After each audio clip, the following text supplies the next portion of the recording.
জঞ্জালে জেরবার হাওড়া। আসুন ছবিটা আপনাদের দেখাই। বেলগাছিয়া, সেখানে জঞ্জাল ফেলা নিষেধ, জগাছার ভাগাড়ে জঞ্জাল ফেলতে বাধা। ছবি দেখছেন, হাওড়ার একাধিক জায়গায় এভাবে রাস্তায় জমছে জঞ্জাল, উপচে পড়ছে একাধিক এলাকার ভ্যাট। কি বলছেন স্থানীয়রা, একবার শুনুন। 3 দিন কিংবা 4 দিন হয়ে গেল ময়লা তোলাতুলি কিছু করছে না, রাস্তাঘাট পুরো জাম হয়ে যাচ্ছে, মানুষকে যেতে হচ্ছে ওপর দিয়ে, গাড়িও কোনো এমার্জেন্সি গাড়ি গেলে ময়লার ওপর দিয়ে যেতে হচ্ছে। বলে কাউকে বলে কোনো কাজ হয় না, ওই আসে গাড়ি আসে, কখন নিয়ে যায় কখন নিয়ে যায় না, একদিন নিয়ে যায় তো 5 দিন পড়ে থাকে, একবার বড় গাড়ি ঢুকে গেলে ব্যাস হয়ে গেল, আর কেউ যেতে আসতে পারবে না। আমরা সরাসরি চলে যাব, দেবাশিস চক্রবর্তী প্রতিনিধি রয়েছেন আমাদের সঙ্গে। দেবাশিস, এই যে বেলগাছিয়ায় জঞ্জাল ফেলা নিষেধ হয়ে গেল, কিন্তু আমরা হাওড়ার যেই ছবিগুলো দেখাচ্ছি দর্শকদের, কিন্তু বিভীষিকা পরিস্থিতি, এভাবে রাস্তা হাফ রাস্তা পুরো আবর্জনায় ভরে গিয়েছে। এইভাবে অর্থাৎ হাওড়া শহরের যত অঞ্চলে এই রকম লোকালি ভ্যাট রয়েছে তার ছবি হয়তো তুলে ধরতে না পারলেও যেসব এলাকায় আমরা তুলে ধরতে পারছি তা দেখেই কিন্তু গোটা হাওড়া শহরের চিন্তাটা করা যায় যে এই মুহূর্তে হাওড়া শহরের কি অবস্থা। একদিকে জঞ্জাল নিয়ে জেরবার যেরকম সাধারণ মানুষ, ঠিক পাশাপাশি হাওড়া পুরসভাও কিন্তু জেরবার। তার কারণ হাওড়া বেলগাছিয়ার যে ডাম্পিং গ্রাউন্ড, সেই ডাম্পিং গ্রাউন্ডে যখন ময়লা ফেলা বন্ধ হয়ে যায়, তারা বিকল্প পথ খোঁজে জগাছা আরুপাড়া, অর্থাৎ হাওড়া পুরসভা 48 49 নম্বর ওয়ার্ডে আরুপাড়া। সেখানে যখন আজকে সকালে আবর্জনা ভর্তি লরি সেখানে যায়, ডাম্পার গুলো যায়, সেখানে ফেলতে যায়, সেখানে সাধারণ মানুষের বিক্ষোভে কার্যত পিছু হাঁটতে হয় প্রশাসনকে, সেখানেও ময়লা ফেলতে পারেনি। ফলে এই ময়লাগুলো যাবে কোথায়? ফলে বিস্তীর্ণ এলাকা জুড়ে সেখানে ময়লা তোলার যে কাজ, তা কার্যত বন্ধ হয়ে রয়েছে। আর যেটুকু আবর্জনা গত 2 দিন আগে থেকে তোলা হয়েছিল, সেগুলি কিন্তু ডাম্পার বন্দি হয়ে গোটা শহর জুড়ে ঘুরে বেড়াচ্ছে, কোথায় ফেলবে। তবে এই মুহূর্তে এই যে খবর যে ডাম্পার গুলি, বেশ কিছু ডাম্পার যা কিন্তু কলকাতায় উদ্দেশ্যে রওনা দিয়েছে, কলকাতায় সেখানে ফেলা হবে। তবে সাধারণ মানুষের বিক্ষোভ, অন্যদিকে সাধারণ মানুষই কিন্তু ভুক্তভোগী এই আবর্জনার জেরবারে। বেশ, মানুষের ক্ষোভের কথা মানুষ বলতেই পারে, কিন্তু তাই বলে যখন ডিসিশন নিয়েছে কর্পোরেশন, তখন কর্পোরেশন চিন্তা ভাবনা করবে, এমএ ডিপার্টমেন্ট তারা ঠিক করবেন কোথায় ফেলা হবে। আমার মনে হয় মানুষের একটু কোঅপারেশন করা দরকার, উচিত। মানুষের এইভাবে বিক্ষোভ দেখানো উচিত নয়, কারণ কারো ক্ষতি করে আমরা কিছু করতে চাই না। একটু মানুষকে বুঝতে হবে, একটা জায়গা সেখানে একটা সমস্যা তৈরি হয়েছে, সেই সমস্যাটা নতুন করে যাতে তৈরি না হয়। উলুবেড়িয়ার ছবিটা দেখুন একবার, জলের পাইপ ফেটে কিভাবে জলে ভেসে যাচ্ছে গোটা এলাকা। উলুবেড়িয়ার ছবি, কয়েকটা ওয়ার্ডে এভাবেই বন্ধ জল। গরুহাটা ব্রিজের কাছে জলের পাইপে ফাটল, পরিস্থিতি মোকাবিলায় পুরসভার জলের ট্যাঙ্ক। কালকের মধ্যে পরিস্থিতি স্বাভাবিকের দাবি পুরসভা। সরাসরি চলে যাই, আমাদের প্রতিনিধি সন্তু রয়েছেন সঙ্গে। সন্তু, যে ছবি আমরা দেখছি, পাইপ ফেটে পুরো এলাকা ভেসে যাচ্ছে, আগামীকালের মধ্যে এই সমস্যার সমাধান হওয়া সম্ভব? কত দ্রুততার সঙ্গে কাজ চলছে? দেখো, গতকাল রাতে কিন্তু উলুবেড়িয়ার গরুহাটার যে ব্রিজ, সেই ব্রিজের নিচের দিয়ে যে মেন পাইপ জলের গেছে, সেই পাইপেই কিন্তু ফাটল দেখা যায় এবং সেখান থেকে জল বেরোতে দেখা যায়। গতকাল রাতেই কিন্তু মেরামতির কাজ শুরু হয়েছে এবং পুরসভার চেয়ারম্যান অভয় দাসের দাবি যে আজ ও কালকের মধ্যেই কিন্তু এই পরিস্থিতি স্বাভাবিক এবং জল পরিষেবা স্বাভাবিক হবে। তবে এই যে পাইপ লাইন ফেটে গেছে, তার জন্য কিন্তু বেশ পুরসভার প্রায় 7 থেকে 8টি ওয়ার্ডে কিন্তু এই মুহূর্তে জল পরিষেবা বিঘ্নিত হয়েছে সকাল থেকে। সেখানে কিন্তু পুরসভার যে জলের ট্যাঙ্ক আছে, সেই ট্যাঙ্কগুলি দিয়ে আপাতত সাময়িকভাবে পরিস্থিতি মোকাবেলা করার চেষ্টা করা হচ্ছে। যদি এই মেরামতি না সারানো হয়, তাহলে কিন্তু আরো চরম ভোগান্তিতে পড়বে উলুবেড়িয়া পুরবাসী, এমনটাই মনে করা হচ্ছে। যদিও চেয়ারম্যানের দাবি আজও কালকের মধ্যে এই পরিস্থিতি স্বাভাবিক হয়ে যাবে। বেশ, সকাল থেকে জল পাওয়া যাচ্ছে না, কি হয়েছে কি জানি, পাইপ ফেটে গেছে না কি হয়েছে, জল পাচ্ছে না। সারাচ্ছে তো, কাল রাত থেকে সারাচ্ছে, হচ্ছে না। হ্যাঁ, জলের সমস্যা হচ্ছে, জল খুব কম আসছে, মানে আগে 2-3 দিন ধরে এরকম হচ্ছে। সমস্যা পড়েছেন তো, এখন কিভাবে জল নিচ্ছে? এখন ওই জল কিনে খাওয়া হচ্ছে, প্লাস এখন এখানে দিচ্ছে বলে নিচ্ছি। এখানে একটা আমাদের যে পাইপ, যেটা জলটা যাবে, সেই পাইপটা বাস্ট করে। আমরা যুদ্ধকালীন তৎপরতায় সারা রাত্রিব্যাপী কাজ করে আমরা সমস্ত ওয়ার্ডেই স্বাভাবিক জল পরিষেবা পেয়েছে।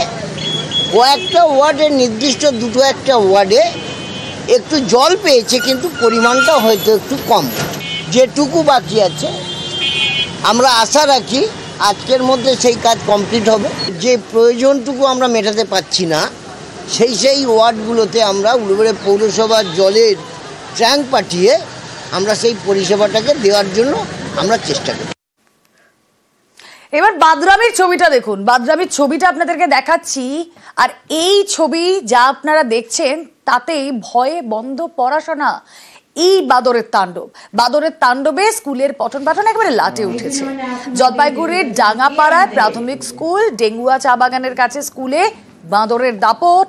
স্কুলে নিত্যদিন 50 থেকে 60টি বাদরের তাণ্ডবে স্কুলে যেতে ভয় পড়ুয়াদের। যখন তখন হাত থেকে যা খুশি ছিনিয়ে নিয়ে চলে যাচ্ছে তারা। বান্দর হচ্ছে ঘরের ভিতরে ঢুকে যায়, তখন আমরা পড়াশোনা করি। আর হচ্ছে আমরা কিছু বলতে গেলে খামচি দিতে আসি। পড়ুয়ারা ভয় পাচ্ছে, তাতে পঠন পাঠনে ক্ষতি হচ্ছে। কথা বলবো, শান্তনু প্রতিনিধি রয়েছেন সঙ্গে। শান্তনু, বন দপ্তরকে কি স্কুল কর্তৃপক্ষ কিছু জানিয়েছে? বন দপ্তরের তরফ থেকে কি বক্তব্য, কি আশ্বাস মিলেছে? বন দপ্তরকে এখনো পর্যন্ত স্কুল কর্তৃপক্ষ জানায়নি, তবে এই ঘটনাটা জানানোর জন্য তারা ঊর্ধ্বতন কর্তৃপক্ষকে জানিয়েছে। ঊর্ধ্বতন কর্তৃপক্ষ বিষয়টি বন দপ্তরের নজরে আনবে, কারণ গত কয়েকদিন ধরে যে ধরনের উপদ্রব চলছে স্কুল জুড়ে তাতে রীতিমতন আতঙ্কিত শিক্ষক শিক্ষাকর্মী থেকে শুরু করে স্কুলের পড়ুয়ারা। এমনিতে খুবই কম সংখ্যক ছাত্রছাত্রী রয়েছে এই স্কুলে, সেই সংখ্যাটাও কিন্তু দিন দিন কমে আসছে আতঙ্কে। কারণ পড়ুয়ারদের যে অভিভাবক রয়েছেন তারা কিন্তু বাচ্চাদেরকে স্কুলে পাঠাতে ভয় পাচ্ছেন, কারণ প্রতিদিনই বান্দর হামলা চালাচ্ছে স্কুলের চারপাশ তছনছ করে দিয়েছে বান্দরের দল। এমনকি বিদ্যুতের লাইনের বেশ কিছু জায়গা হচ্ছে ফেলেছে চাল ডাল তেল নুন যা মিড ডে মিলের জন্য বরাদ্দ করা খাবার করা থাকে সেগুলো নিয়ে পালিয়ে যাচ্ছে। ফলে অভিভাবক এবং প্রধান শিক্ষক কি বলছেন শোনা যাক। বান্দরগুলা চাল ডাল সব উলট করে দেয়, আর হাতে পায়ে খামচি টামচি মারে দেয়, দৌড়ায় বান্দরগুলা পিছিয়ে পিছিয়ে আমাদের। আর ব্যাগ দেখলে পারে, খাবার দেখলে পারে, বাচ্চা কাচ্চা পিছিয়ে পিছিয়ে সমস্যা হয়। আমি এসেও বানরের উৎপাতে সম্মুখীন হয়েছি, যে চাল টাল ভেঙে, আমাদের টিনের চাল ভেঙে, লাইটের কানেকশন ছিল না কিছু। তা শীতকালে তো অসুবিধা হয়নি কিছু, কিন্তু এখন যত গরম পড়ছে তত আমাদের সমস্যা হচ্ছে, চিন্তা হচ্ছে যে বাচ্চারা গরমে থাকবে কেমন করে। এখানে মিড ডে মিল রান্না হয়, মিড ডে মিলের চাল খেয়ে নিয়েছে, ওরা জানে এটা খাবারের ঘর। এখানে ওদের খুব উৎপাত, আমাদের মাথার উপর দিয়ে দৌড়াদৌড়ি করে, মানে তখন বাচ্চাদের নিয়ে আমরা আতঙ্কে থাকি। আমাদের কর্তৃপক্ষকে জানিয়েছি। এগরায় প্রাথমিক বিদ্যালয়ে বিক্ষোভের ছবি এবার আপনাদের দেখাবো। স্কুলে পঠন পাঠন নিয়ে ক্ষোভ অভিভাবকদের। নিয়মিত স্কুলে শিক্ষক না আসার অভিযোগ, আর একই ক্লাসরুমে প্রথম থেকে চতুর্থ শ্রেণীর ক্লাস, বাকি রুমে রাখা কাঠ, জ্বালানি, আবর্জনা। দীর্ঘদিন ধরে অভিভাবকরা অভিযোগ করছেন। সাতখণ্ড প্রাথমিক বিদ্যালয়ে বিক্ষোভ, দ্রুত ব্যবস্থার দাবিতে বিক্ষোভ অভিভাবকদের। কথা বলবো, পঙ্কজ দাশরথী প্রতিনিধি রয়েছেন আমাদের সঙ্গে। পঙ্কজ, নিয়মিত স্কুলে যদি শিক্ষক না আসে তাহলে পড়াশোনাটাই বা হবে কি করে?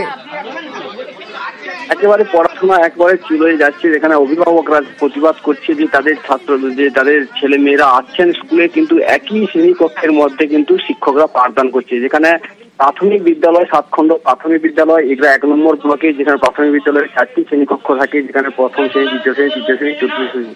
সেখানে চতুর্থ শ্রেণীর কক্ষে একেবারে 3টি সমস্ত ছাত্রছাত্রী নিয়ে স্কুলের শিক্ষকরা তারা পাঠদান করছে, এমনটাই কিন্তু অভিযোগ। এছাড়াও যে সমস্ত শ্রেণীকক্ষগুলো খালি রয়েছে সেই শ্রেণীকক্ষগুলোতে কিন্তু ভাঙা চেয়ার, টেবিল এবং টঞ্চি, বিভিন্ন আসবাবপত্র, আবর্জনা তারা কিন্তু জমিয়ে রেখেছে শিক্ষকরা।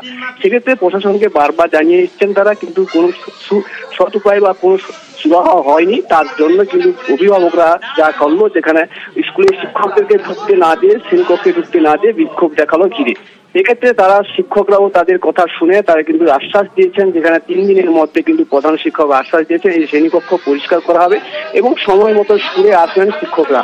তারা এমনটাই আশ্বাস দিতে কিন্তু অভিভাবকরা তারা বিক্ষোভ থামিয়ে দেন। তারপরে কিন্তু আমরা কিন্তু যেখানে যোগাযোগ করি স্থানীয় ব্লক প্রশাসনের কাছে, ব্লক প্রশাসন এই বিষয়ে তিনি কিন্তু জেনেছেন, জেনে তিনি এই বিষয়টা তিনি তদন্ত করবেন বলে আশ্বাস দিয়েছেন।